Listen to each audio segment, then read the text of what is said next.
میں پاکستان، وہ پاکستان جو اپنی تکمیل سے پہلے پیروں میں غلامی کی زنجیریں، ہاتھوں میں مظلومیت کی ہتھکڑیاں، گردن میں رسم و ظلم و زیادتی پہنے ہندوستان کی گلیوں میں پڑا تھا۔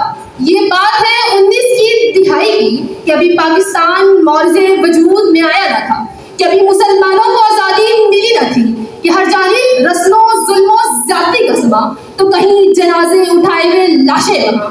یہ مسلمان ہیں، انہیں قتل کر دو، یہ رواج عام تھا۔ ڈر ڈر کے جینا یہی تو نظام تھا۔ آزادی کے لیے آواز اٹھانے والوں کی لاشوں کو جلایا گیا، کئی بچوں کو یتیم کیا گیا، کئی ماؤں کی گودیں اجاڑی گئی۔ ارے صحیح بوڑھوں نے اپنے کمزور کاندھوں پر کئی کئی بیٹوں کے لاشیں اٹھائی۔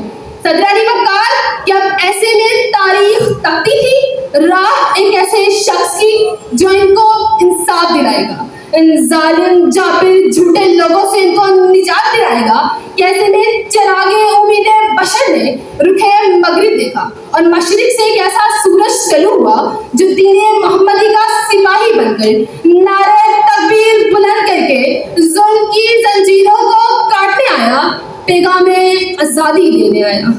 صدر علی وقار پھر دنیا نے دیکھا کہ جہد مسلسل کی داستان نگار وطن کی سلامتی کا عنوان بن گئی اور دنیا میں ایک نئی اسلامی سلطنت پاکستان بن گئی۔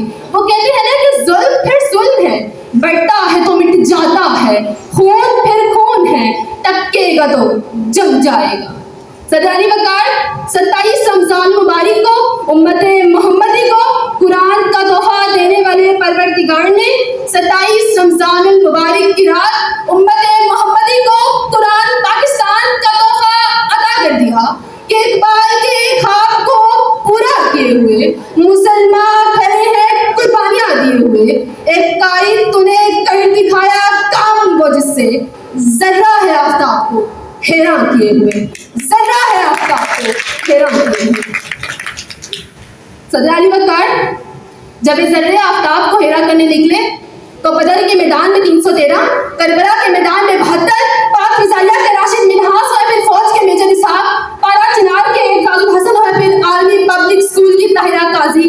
ارے یہ وہ ذرے ہیں جو اس وطن کے لیے اپنی جانیں تو قربان کر دیتے ہیں، مر تو جاتے ہیں مگر دنیا کو یہ بتا دیتے ہیں کہ ہر حال میں ہر دور میں تابندہ رہوں گا، میں زندہ اور جاوید ہوں، پائندہ رہوں گا، تاریخ میرے نام کی تعظیم کرے گی، میں تاریخ کے اوراق میں آئندہ رہوں گا کہ ذرہ ہے آفتاب کو حیران کیے ہوئے۔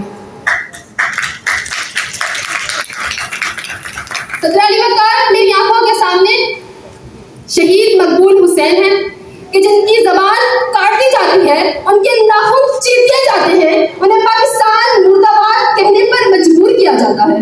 صدر علی وقار اپنی کٹی زبان کے بہتے لہو سے دیواریں زندان پہ لکھتے ہیں پاکستان زندہ باد اور آفتاب کو حیران کر دیتے ہیں۔ صدر علی وقار بھی میری آنکھوں کے سامنے عبدالستار عیدی ہیں جو دنیا کی نمبر 1 ایمبولینس سروس بنا کر آفتاب کو حیران کرتے ہیں۔ صدر علی وقار بھی میری آنکھوں کے سامنے علی ستپارہ ہیں جو 8000 سے زائد میٹر کی بلندی پر جا کر سب ہلالی پرچم لہرا کر آفتاب کو حیران کرتے ہیں۔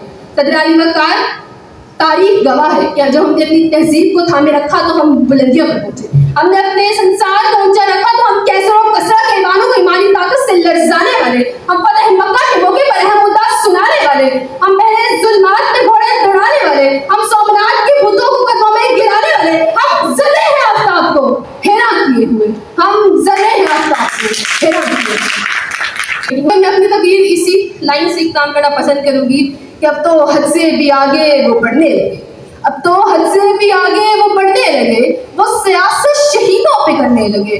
ہم نے کس کے حوالے وطن کر دیا، ہم نے کس کے حوالے وطن کر دیا۔ شکریہ۔